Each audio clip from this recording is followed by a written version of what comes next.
talk about that later on. Oh. You've got a fan base here then. The hype train has left the station.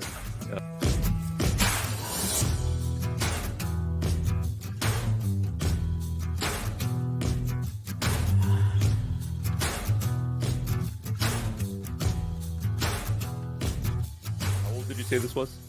12 years. 12 years, yeah. Man, it is good. We just threw all of that on the floor, and this man has no regard for safety. He is not wearing shoes. He could go down while using this. And John's dead. Wow. That didn't take long at all, but I'm sure he'll come back.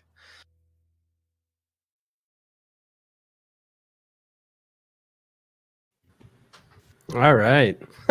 Well, it is a good thing John came back. Nice intro, John. Welcome, everybody. It's Tuesday.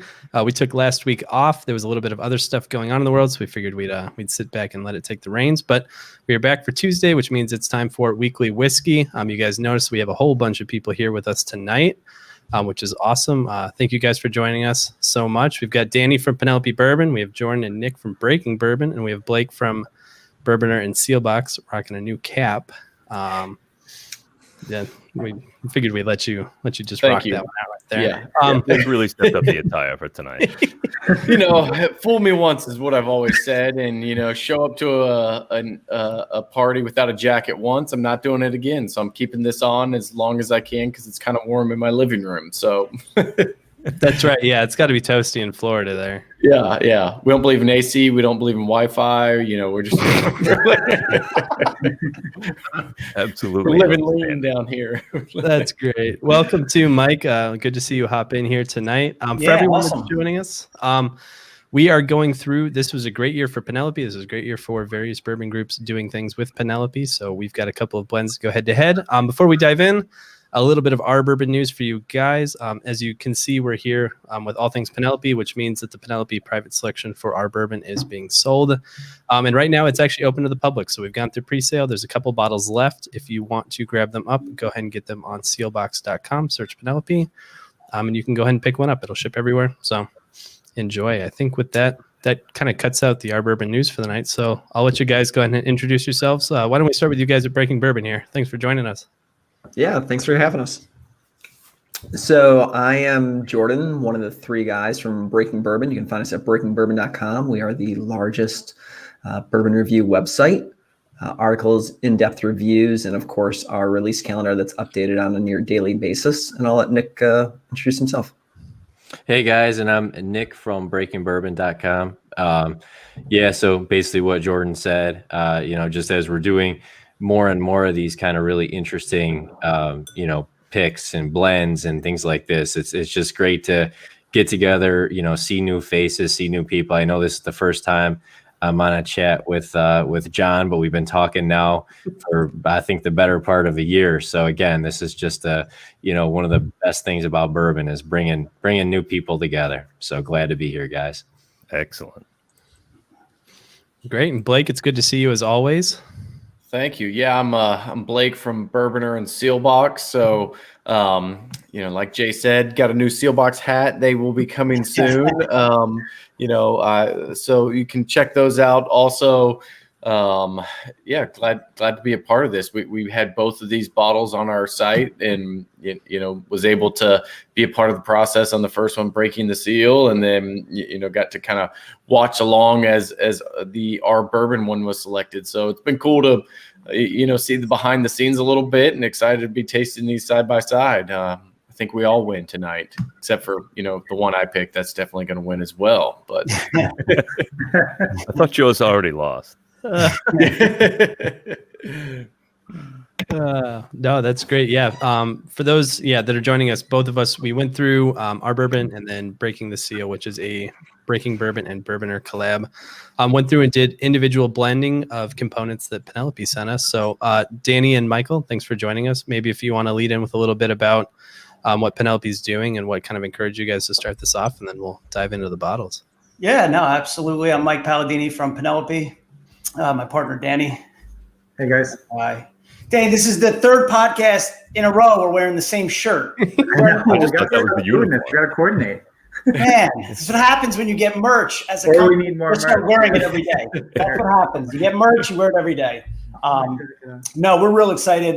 This was But Oh, There we and go. jackets too. Oh man. Oh Yeah, yeah, get in on one of those. Yeah. we just brand everything. Whatever we own, we just brand it. Put it Can I that get a way. Penelope wrap on my Um, truck? we got a tailor that does all this stuff. Yeah, I love it. So yeah, no, we were excited about this. This was a wild year, and for us, I think we had seen a big influx from our customer base, from our distributors, and more importantly from the consumers. Just the need for store pick, single barrel programs, really bringing like a further layer of uniqueness to the different taste profiles of our expressions. The challenges for us is we're a young company. So we don't have this massive inventory of, readily available single barrels that are continually aging year over year at this point in our journey. So for us, we are a blend of 3 different bourbon mash bills. And up till this point, every SKU that we've released, every expression we've done, it's actually always been using those same 3 core bourbon mash bills that we used and that we picked on day one that we were at MGP. From our very first time that we went there. And so for us, I felt like, just kind of core and kind of true to who we were. We thought it'd be fun. I mean, it's nothing groundbreaking, but it was, aligned with what we felt like would be a good program for us, was doing, really allowing folks to blend their own version of Penelope. I think we've always kind of used a similar blend for our expressions. And so this was a great opportunity to, try to get some unique barrels and try to see some of the different expressions that come out, especially when you're using 4 grades. So it's something that we were excited about. And honestly, we learned a ton along the way. And we thank all you guys for helping us and being part of it. It was an awesome ride. And, we're looking forward to really scaling this out next year. very cool. Yeah. So how many did you do? 3 this year? 4? I forget. I think it wasn't just us 2, right? I think there was at least one more. We actually did 7 of them. Wow. And the way we looked at it was we kind of starting with breaking the seal, which was still very early on. We were just trying to figure out like kind of the nuts and bolts and if you kind of look along the trajectory of all of those, there were things that we were figuring out along the way. I always call them betas. We always obviously felt very confident the beta was going to produce a very high quality product. But for us internally, as we're refining our processes, we needed, we kind of had to kind of go through that step by step. And so we did both of them with you all. We did one with James over at Bourbon Enthusiast and his Patreon group. And then we actually did 4 of them with one of them with our distributor in New Jersey, Fedway. They did a pick, which then can be then dispersed out to a wider range of folks within the New Jersey market. We did one with, 2 large customers of ours in New Jersey, Bourbon Street and Gary's Wine and Marketplace. Both of them, all of them came out great. And then we did one with an on-premise, a bar restaurant in New Jersey called Tommy's Tavern and Tap.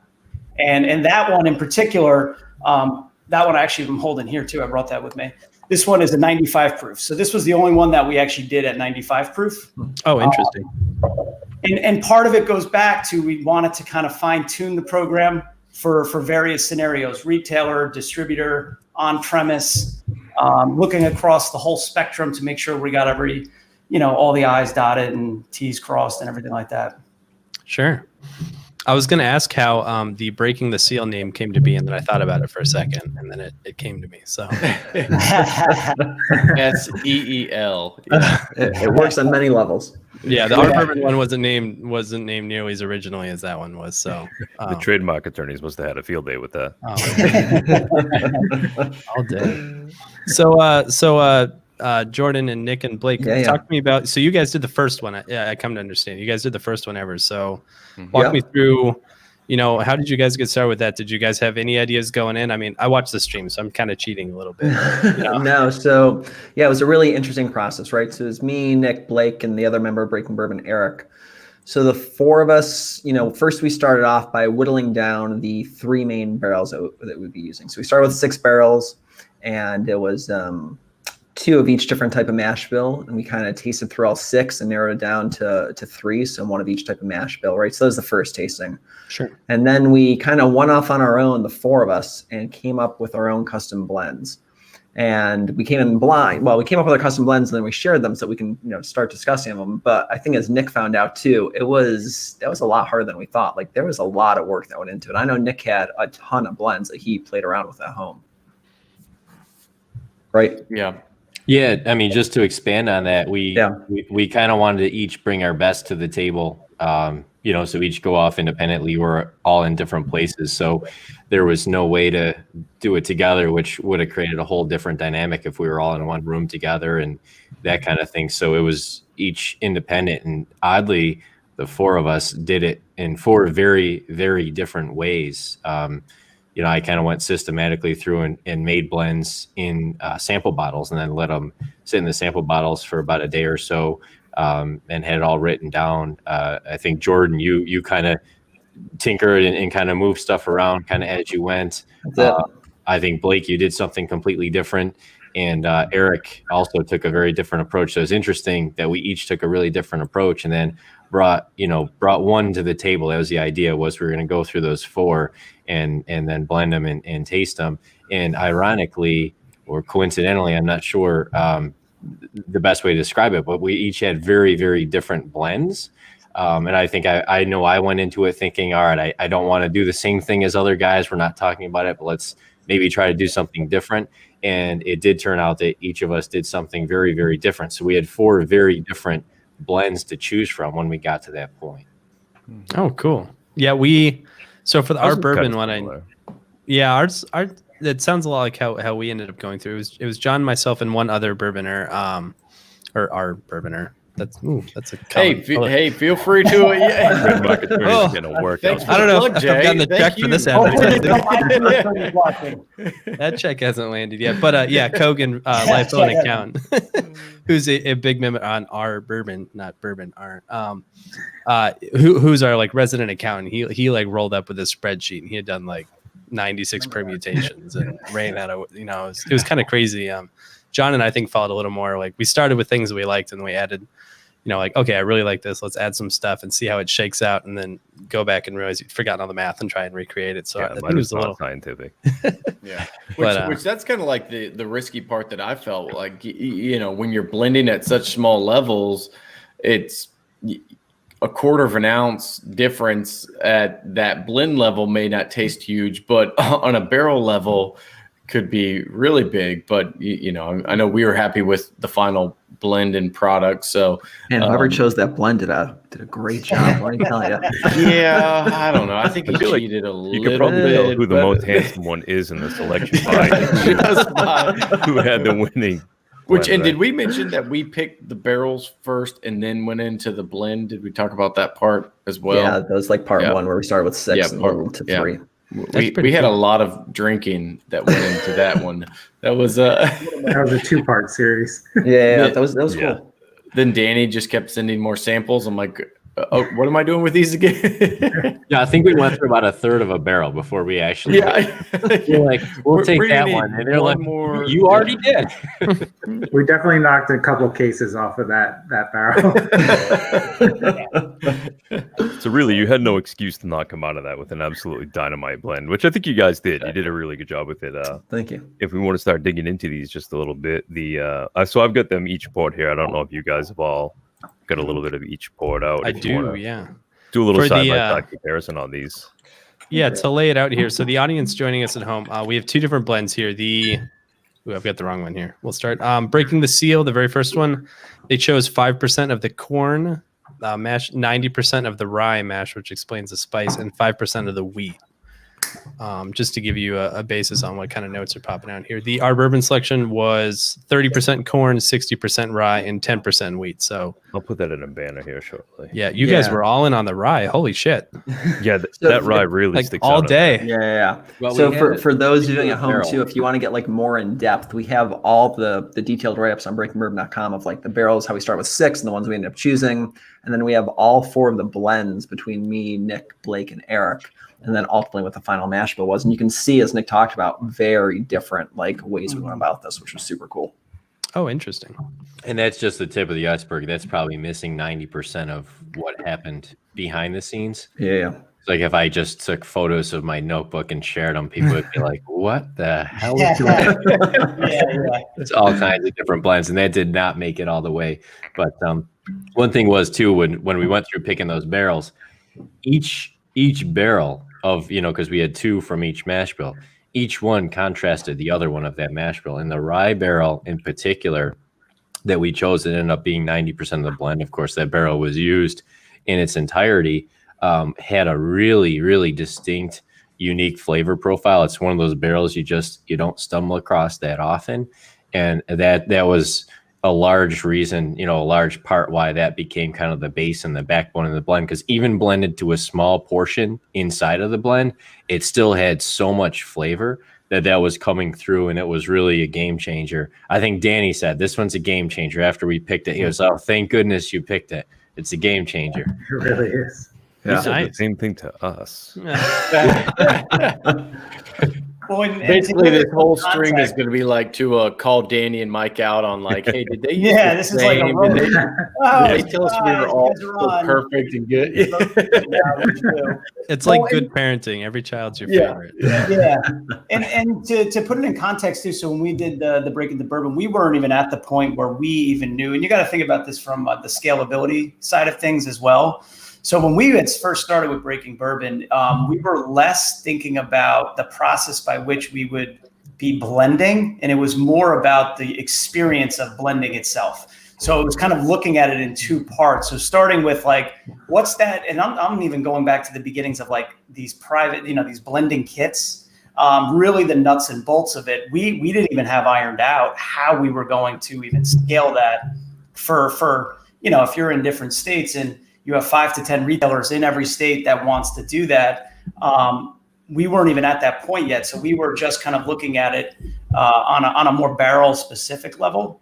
And then phase 2 was once we felt confident in the experience, it's like, now how do we make this work at like scale? And I think that's what was, truthfully, that's what I think was something that we were, probably working on for almost 3 or 4 months. So going forward, are there going to be separate barrels that you guys like hold for the blending program? Or are you kind of taking like a big lot of barrels and just kind of picking here and there what goes into, the Penelope kind of official bottlings, and then like the blending program aside? Or We were talking about that today actually, because like we have a lot, well, not a lot, but a lot of barrels that kind of came off of past runs that maybe weren't right for barrel strength, or maybe weren't right for our 80 proof run. And we were saying, well, we need to pull some of those samples out, see if they'll be good for this next blending in this private select program.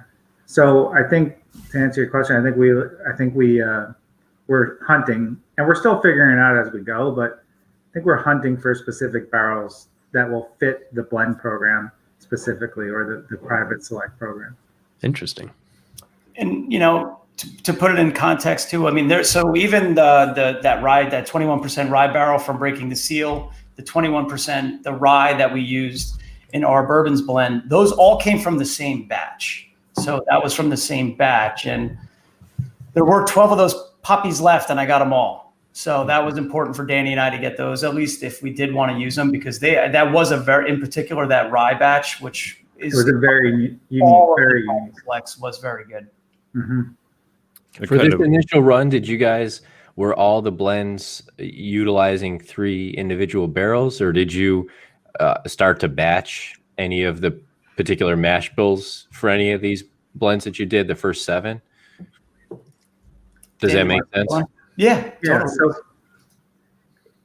as we're trying to kind of grow it to the point where we could offer it to multiple groups, it was the idea that we would batch these mash bills together. So instead of like single barreling each program, it was find a group of, say, I think we even like picked 14 of the rye mash bills and went through them and pulled some of those out and said, all right, out of the 14, 10 of these will be good for this blend program. So, and then we blend those together, and then that's the blend that gets used for, the different groups. So you guys can blend those kind of combination of barrels together. Interesting. And that's how we ensure like what someone blends is actually what's going to go in the bottle. To Blake's point earlier, like when you're going to dump, 30, 40 of these barrels, that's the closest you can get is when you batch them. And then the blend kits that we're working off of is the actual, is the batch version of it. So like for instance, what we learned, the breaking the seal, those were very specific singular barrels that you guys selected.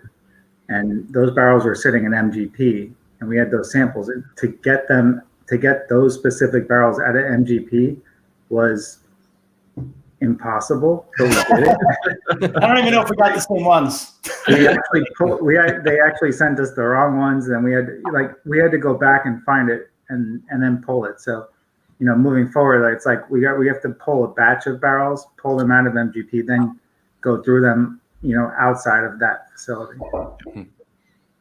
And even, just thinking about, size and scale and, one question that popped up on the chat here as we were talking about, some Lane Southard said, what were some of the things you all liked about picking your blend over just picking a single barrel?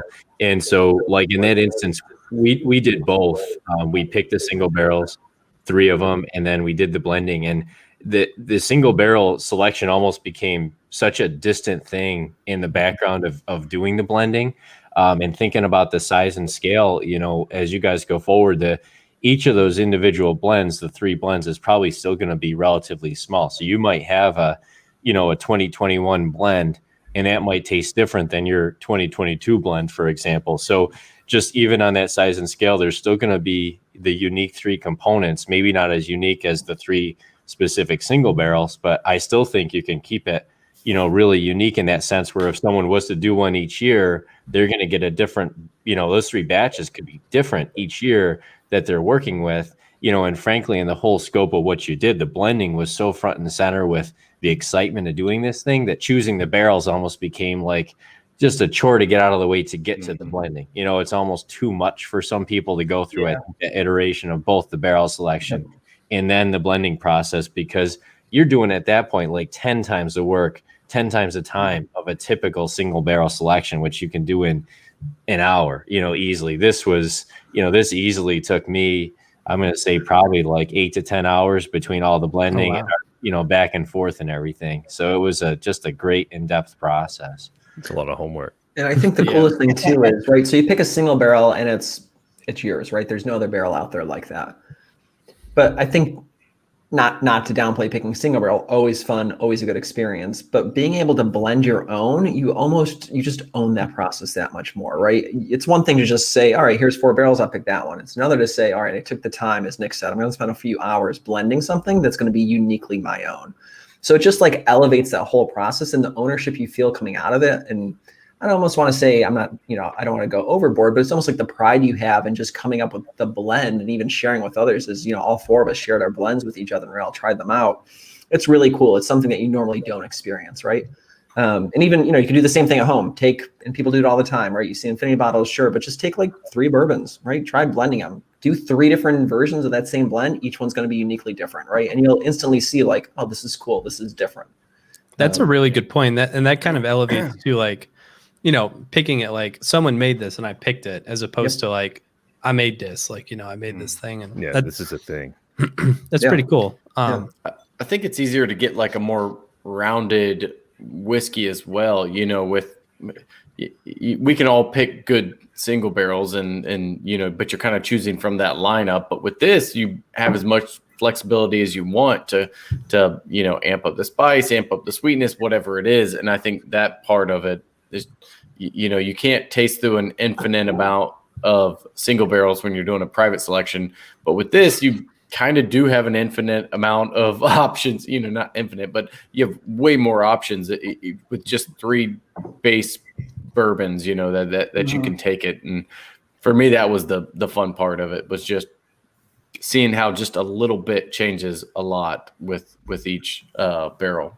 That is a good point too. And that reminds me, like, when we all pick single barrels, like sure, the one you pick is the one you like the best, but like, I don't think I've ever picked a single barrel So I was like, this is perfect. Like this can never change. Like, Right. you're like, this is really good. And like, I think I can make it just a tiny bit better. Like, oh man, like this has so many great flavors, but I wish it was a little sweeter. Like you said, the blending lets you kind of tinker with that and see if you can get it as close to perfect as you might. Which is funny because that's exactly what we ended up doing, where we all really liked the one barrel, and basically Jordan was like, look, I love this barrel. Let's just tinker with it a little bit, and add 5% and 5% of the other two barrels. And it just kind of amplified it that much more. So it's what do we call it, like a private barrel plus or something? Private barrel with some salt and pepper. With some salt and pepper, seasoned private barrel. No, that's a good description. And I mean, and that's very duplicative of our process too. Like we love the rye also. So like, calling them all-star, is definitely fitting. And it turns out that we all just had different percentages of stuff bolted on top of the rye. And I think it's funny. Let me look at this. Literally nobody followed the instructions of having at least 20%. Like I realized that afterwards. We're like, were we supposed to 20% of each? My customers in New Jersey, nobody followed it. Nobody followed it. Everyone was a little bit. Mike, these are suggestions, right? These are. The one thing I said to Danny, I go, I just am looking at it from the experience perspective. I go, I don't want to limit anybody. I go, you don't want to limit it. I think no matter what, if you're going to do this, you got to let the flavor dictate what the blend is. I mean, we went some requirements in a brochure. Yeah, we went back and forth. Like Mike, you were gung ho on give them the free reign to do whatever they need to do. Like that's the experience. Sure, then, whatever. Like, in my head, like the engineer in my head is going, what do we do when we have stuff left over? I was like, Danny will figure it out.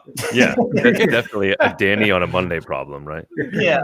He's got a spreadsheet going already. Yeah.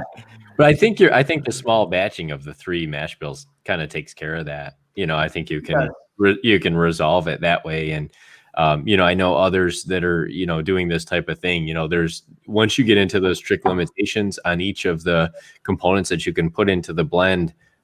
You do find kind of you're starting at a certain point, and I think a lot of people are ending maybe very similarly in that sense. I mean, just looking at R2.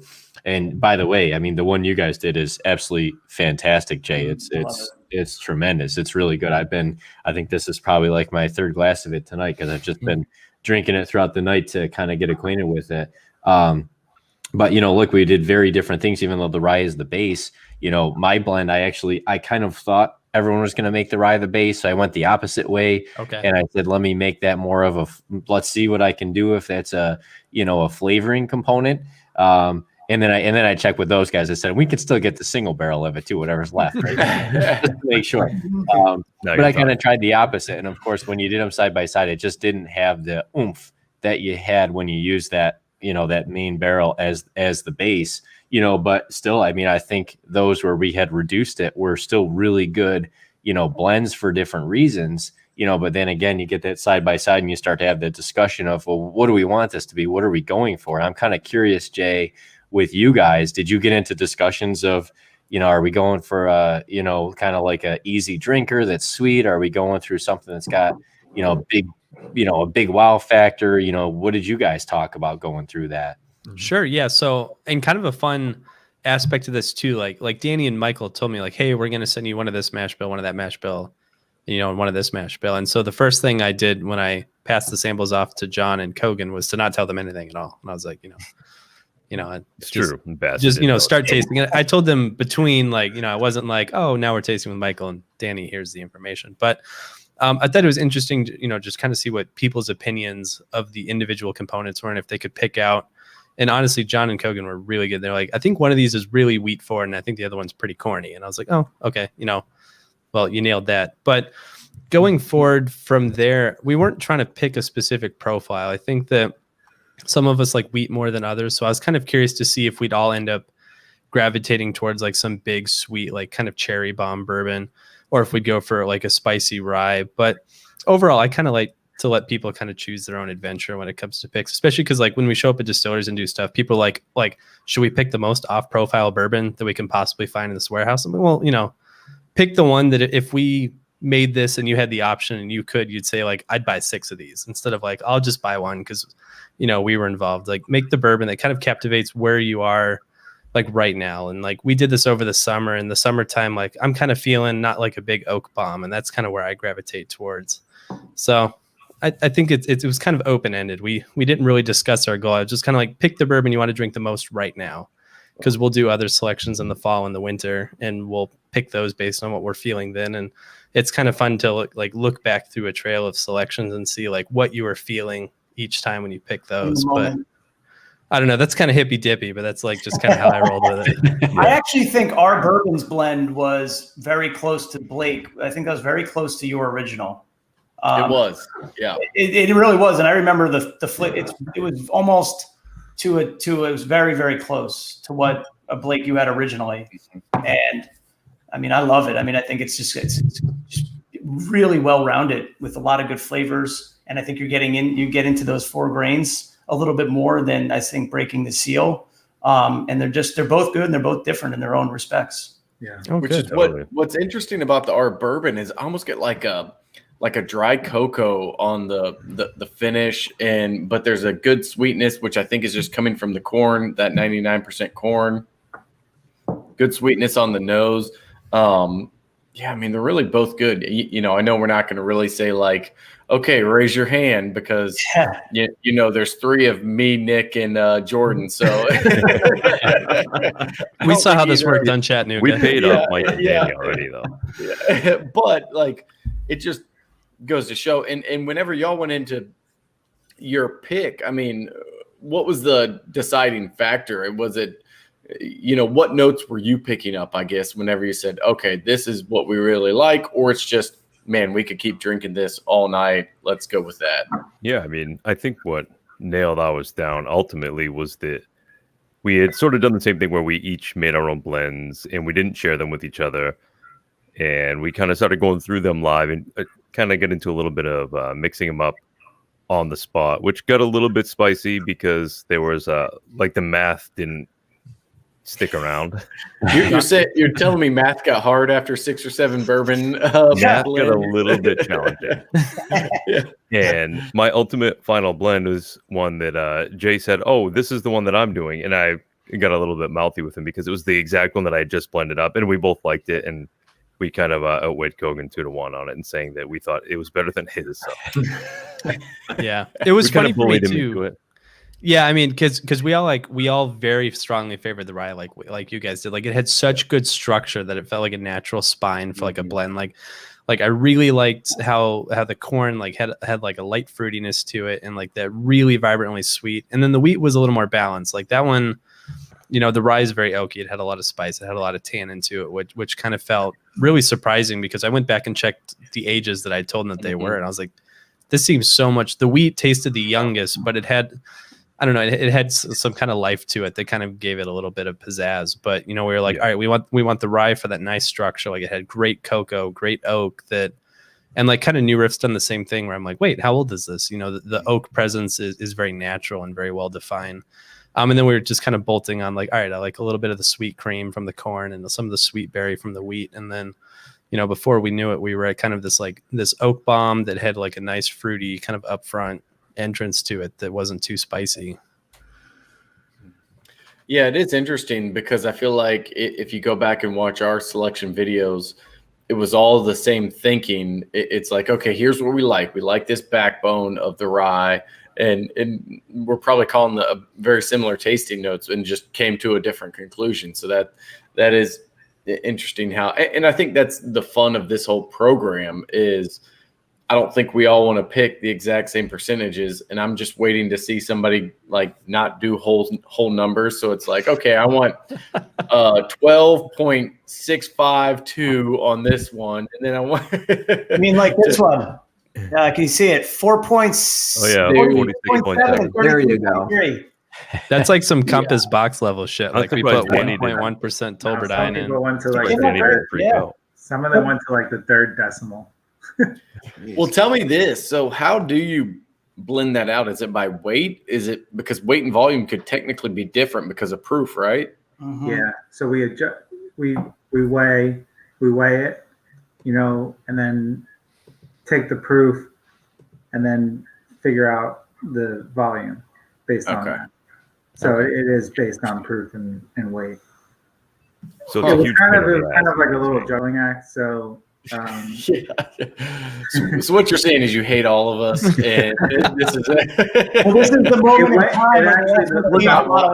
Bottling went a lot smoother than I thought, and it was actually a good process. And and I know, Mike, you keep saying maybe it's like too much, or it's too much of a process, but I think the actual bottling and physical blending of it was actually not that bad. It was pretty straightforward. I think it's comparable to even like a single barrel dump, to some extent. So I think it's pretty feasible to move forward with it. But and this program is what, for us as a young company, we need to keep going. And, for this program is what made us get our DSP, because it's hard to, this is a program where you don't really you want to bring this this blending and bottling in house. And so, we're going to have our bottling line open up. Danny says last week of December. Yeah. We're able to bottle in New Jersey, and we've been going full steam ahead, because I think this product, this private select, could be, and who knows what it is in a couple of years, but I do know it's going to be an important product for us. And we're only going to want to continue to make it better and better, and, keep refining the process to make it the most optimal experience. So that's why we're going to be doing it all in house next year. Where do you guys see yourselves on this year from now? What do you think this program? I'm going to ask you guys that. Hopefully picking another one with my us. question. Yeah, Broken round seal, two. right? We're just going to use the past tense. Broken seal. Already broke. Yeah, already broke. Don't fix the seal. Shit's broke, man. I don't know. We're talking about it now. I think what we have is we have a good framework we have some things we need to tweak. I think it's more on this, the supply chain, the labels and things like that, to make it a little bit more efficient. But, I don't know. We talked about it today. We're still thinking about it. I think no matter what, we want to shore up as, the best quality caliber barrels, our best barrels we want to shore up for this program. And also, and I think for us, I don't know, we talk about, should there be a wild card? Should we do, maybe everyone's been asking us about a rye whiskey. Do we do a private select that's really focused on rye 1 year? You do, yeah. We make it different every year. I think this is what we're starting to think through, how we do it. That would be a really interesting one. And not to throw ideas in your head, but while we're here, because I don't think anybody's ever done, do the 95.5 rye, do more of a Kentucky style rye, which is that, high corn rye whiskey mash bill, and then maybe throw a wild card in there of 100% or something like that. That would be a really interesting blend. And I'm pretty sure I've never seen anything like that before. Yeah. That would be interesting. And other than some of the old Rocky Mountain rye that was a blend of, GP or LDI or Barton and stuff, that would be pretty novel. Coming from Scotch too, this is probably a little ways out, but to kind of hijack the success of your rosé cask, are you guys considering doing a blend and letting it finish in something? I know you have sherry casks and cognac casks, and you've got Grenache rosé casks now. Is that, are you seeing any finishing maturation type stuff for blends, or you kind of sticking to blending and bottling and getting it out? Well, no, that's exactly, that could be a year. A year could be about, adding a cast finish. I was gonna say we're on the hunt. I think we have I think the difference between us a year ago and us now, I think we're more focused on what we're hunting for. Right? We're looking for stuff. We have access to more stuff now than we did a year ago. We're very young and agile, so we can adjust really quickly. And if we do come on something like the rosé cast finish came together, I think pretty quick for a company of, like us. So two people, something comes about over the next couple of months, and we pull, we kind of pull it together. But we're in that hunting mode right now, I think, for 2021. Everything to do in a blend of a blend. So we take like a Breaking the Seal and our bourbon. We each come up with our blends, and then we do another blend just to make it like incredibly hard to blend. Wow. Oh, talking yeah. about math. I always thought, but I did. To your point, I actually thought it would be kind of interesting to find a way to productize an infinity bottle, getting a lot of different people involved. I have thought about that, like an infinity bottle that's more a collaboration of different folks. It's a fun idea. Oh, Have you ever thought about That's on taking my to-do list for February. what about taking like a massive blender and adding it to a blend of different people's blends? You just one up me. You just added a blend. Blend cube. I feel like we're really just trying to throw like the most complicated things Danny's at head is you. exploding in the background. Like, Dan's like, Guys, I know you no. just got through this like extremely hard process of getting Let's these do things it. out. Dan, Let's Dan, make you got something. this, right? Danny's got it down. Look, let's just move this into production. He didn't say no. All I know is Oh, January 1st, we will put our first liquid in our own bottle in our own DSP. Oh, that's huge. So That's lay it on awesome. us. What's Winner, the winner, chicken DSP? winner. I'm sorry. I don't even know it, Danny. It's like NJ hyphen. I'd imagine DSP and That's my NJ are in there initial- somewhere, but ESG, yeah, we don't know it by heart. I guess we should.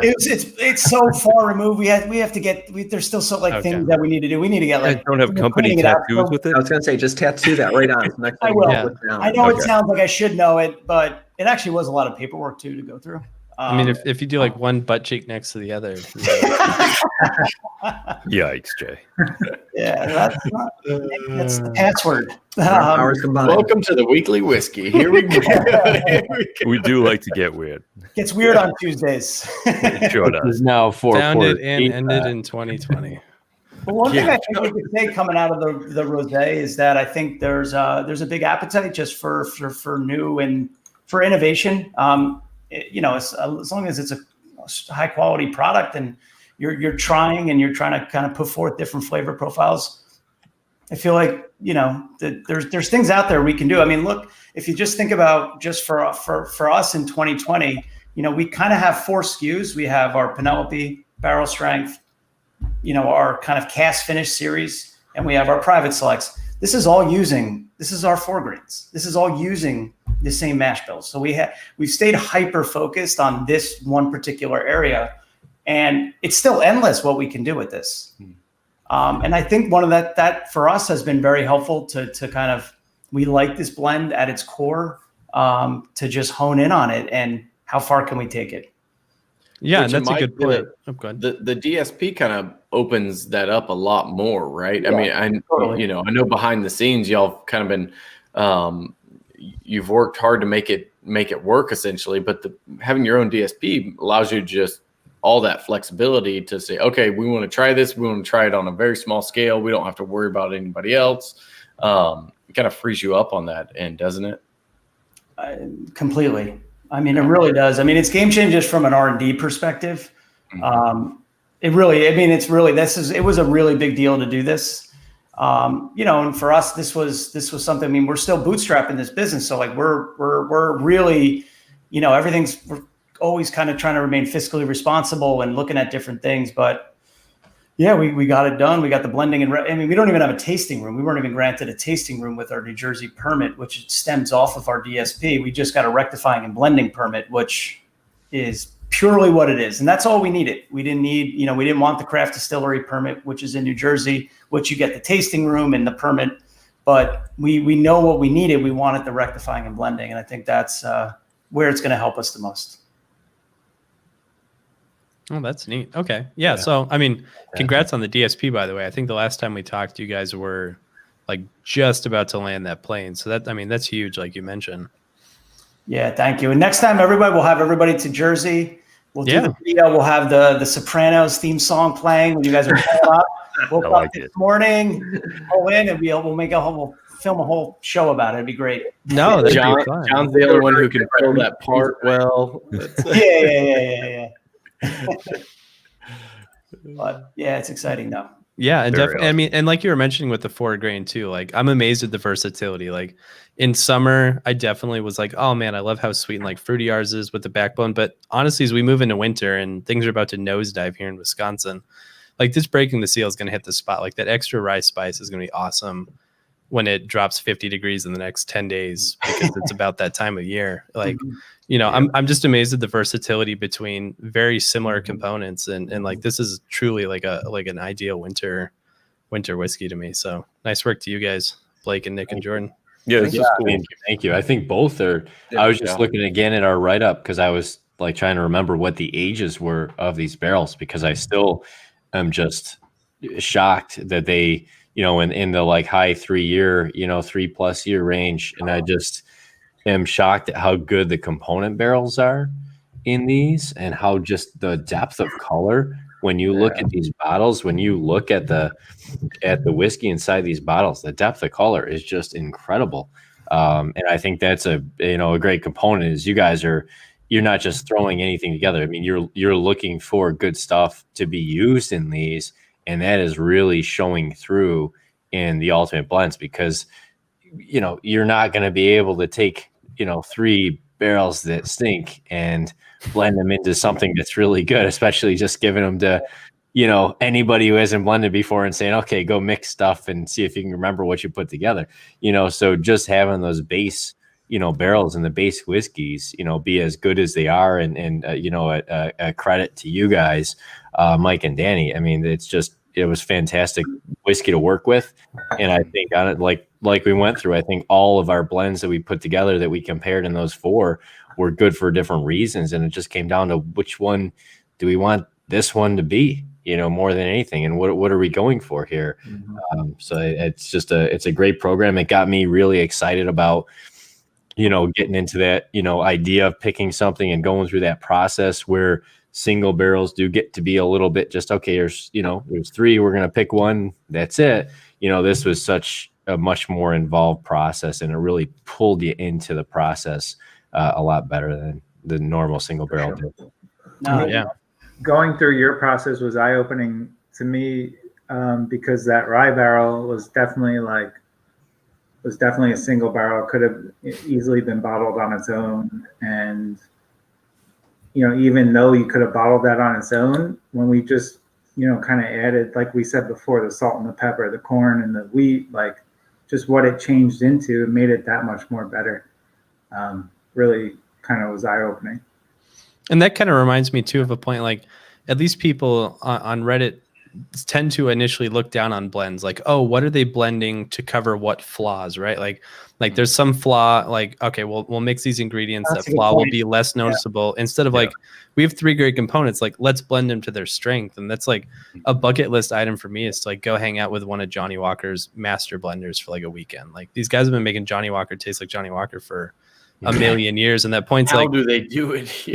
How do you do it? And B, like, you know, you have great components, like how are you blending them to be the best they can be, instead of like using blending as kind of your magic eraser, like you know, there's some flaw here and flaw there, and we'll cover it up with these things. And the more we do stuff like this, I truly realize that like blending is more about putting the best strengths forward, instead of trying to kind of, you know, get rid of the weaknesses of some barrels.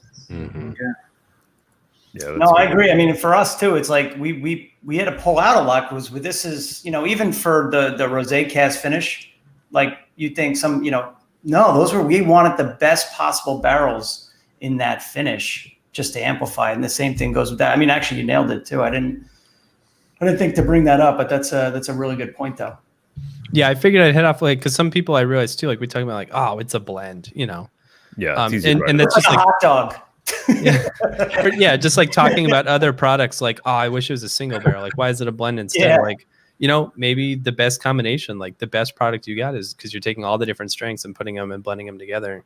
And they came to me as I was like, man, this is really good stuff. Like I've been through a couple, you know, pours of each now, and they're, you know, I'm impressed. This is good. It's been a month or 2 since I've drank it, so it's nice to this is your first night having it in a while. Yeah, the box came today, so like I said, this guy is real fresh, and I'm super enjoying both of them, which has been awesome. That's awesome. Yeah, that's great. Absolutely. So Jay, what do you say we start circling this thing around here and let everybody kind of give a quick shout out to where they're coming from and everything? And also I wanted to say thank you guys for coming on. It's been really fun. It's really good to sit down with all of you and talk about this stuff. Yeah. So, I mean, we got a lot of people on tonight. Usually it's John and I Yeah. and like one other person. So, what you guys kind of circle out? How about we'll start with you at Penelope and we'll go Breaking Bourbon and Seelbachs. But how about tell me one thing you learned that you didn't expect you'd learn blending this together, and let us know where we can find you, and then we'll kind of wrap up this wagon. Danny, you want to go? Yeah, I mean, this process just taught us a lot about getting to the point where this is like a program for us, and just finding a delicious single barrel and knowing that it could be that much better. Amen. Well said. And for me too, I mean, I think it was an awesome, just getting to know you guys a heck of a lot better. I think a lot of this is about the relationships, whether it's blending it or bottling it or selling it or whatever you're doing together. I think it's about the relationships. It's been awesome working with you guys, and we're excited about doing more potentially different projects in the future too. I think this is just the start of it. Cool. Totally. Breaking. Yeah. So again, thank you, Jay and John, for having us on. Great connecting with you guys. Great always seeing you, Blake, and Mike and Danny from Penelope.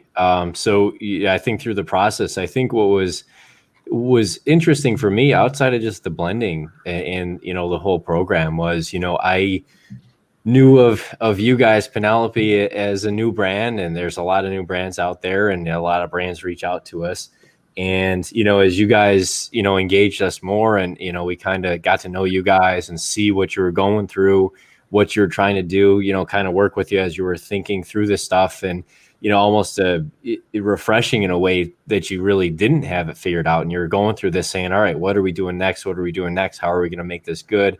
How are we going to make it, so that people are interested in it? How do we engage people, etc.? I mean, that was to me very refreshing to see that. And I think that is going to be the key to the success of this whole thing. And it was great to see that, and great to, to kind of get a reinvigoration that, these brands don't always have everything figured out, and that they're going through things just like the rest of us, especially as you're starting up here, like you said, bootstrapping it, just trying to figure out the next thing you're going to do. So that was a great, thing to see that process and get to know you guys better, throughout this whole process. And hopefully as we go forward and we're doing something new and interesting, every year here, for many years to come. So it's been a lot of fun. Yeah. So, Cheers, man. Thanks. Yeah. Cheers to that. So same thing before I dig into what I took away from this, just a Breaking Bourbon plug, right? So at Breaking Bourbon on all the socials, and of course, breakingbourbon.com for the website. I think as we talked about earlier, right? For me, I think the biggest takeaway for me was the amount of ownership you feel behind doing something like this, right? We had talked about you pick a single barrel. Yeah, pick a single barrel. And we do that often, right? And it's still a special experience if you've never picked a single barrel. Don't get me wrong. It's awesome. Everyone should try it once. But to be able to blend something and then say, yep, we blended this, we agreed upon it, this is ours, it takes it a whole new level, right? And that's really special. I hope more people get a chance to do something like this, because blending your own bourbon is super fun. And like I said, if you can't do something like this right now, blend it at home and you'll see what we're talking about. Just take a few bourbons and blend them. No blend will be the same. It's great. Totally. Absolutely. All right, Blake. Yeah, I'll plug our bourbon a little bit. We still have a few bottles left on Seelbachs, so if you are trying to get one, try to do that soon. Email blast is going out this week, most likely, so they probably won't last long. So advantage of watching the show tonight. But no, always fun to be on here, guys. I think this is my third time on, and always enjoyed it. It's Repeat always fun offender. Yeah, fun to sit and chat. And one thing I learned is I'll say just, how stubborn Jordan is. Whenever we didn't pick. I just kept cutting out Blake's Wi-Fi connection whenever he disagreed. I'm pushing for my blend, and all of a sudden, it's like my computer's being hacked, and said it was from a Pennsylvania IP address. I don't know what happened. No, but and really, I think the biggest thing was just how, and Jay alluded to it a little bit, like in the Scotch world, like people talk about blending and how big of a deal it is. In the American whiskey world, we're still kind of catching up, and we kind of we don't we focus more on the master distiller over here, and the art of blending is kind of secondary. Master tasters, master blenders, that's not the person out front. And we're starting to see a little more of that pick up. And then you do something like this and you're like, wow, that is a huge role, because we, with the same ingredients, we created very different blends and taste profiles. And so you see how important that role is. So that was really fun. So Danny, Mike, thank you for allowing us to do it. I mean, I know it was probably a headache at times and a lot of work, but I think what we ultimately came up with was incredible. And so thank you. It's awesome, man. Cheers, guys. Cheers. Cheers. John? Cheers, everybody. All right, I'm just going to wrap it up here and say thanks again to everybody who's been coming in here, hanging out with us. The disparity between these two is great. I really think that we have two super unique products that are both, they couldn't be further apart from being made from almost the same exact components, which is really cool. Kind of goes back to the what we spoke about, how just blending and the whole adventure of creating your own product is something that you're not going to get anyplace else. So with that, I want to thank you guys again. John, you find me at TheBourbonFinder.com. Join Jay and I every Tuesday for weekly whiskey, and I think Jay's going to bring it on home for us here. Yeah, thanks, guys. Thank you to every one of you for your time tonight. I know everyone's been busy. We're coming up on the fall holidays. Super appreciate your time. And Blake, thanks for carrying this for us. Blake has been a great retail partner for our bourbon, and it's super cool. People have been getting these bottles for a week or two now, and everyone's been telling me like, oh man, like this is super fun, which to me is great, because I'm always like, yeah, these barrels rock. But it's nice to get people's confirmation like, oh yeah, okay, they drank it too, and they think it's good too. So Michael and Danny, you guys have been great hosts for us. We appreciate you kind of bringing us in and letting us kind of torment you with math and throwing all this stuff at you, but it's been super fun. Jordan and Nick, thanks for joining us. I know you guys are busy as well. It's super great to have you on the show, and I look forward to having you back again sometime. And I'm Jay. I'm from Take That Review. You guys can find me. We're on Our Bourbon. If you're joining us, there are bottles now. There's a couple left. They're open for public sale. So go on over to Seelbachs, search Penelope. You can buy them. They will not last. There's only a few left. And we've got about 6,000 people who haven't gotten an email yet. So if you haven't bought it, now's the time, because it will go. So cheers, I think thank you for having us. We really appreciate it. This has been great. And for all the veterans among us, around us, thank you for your service. Weekly Whiskey. Thanks, you guys. And we'll be back next week with some more fun. So take it home, John. Thanks, guys. Very good. Cheers, Thanks, guys. Salute, guys. Cheers. Cheers. Salute.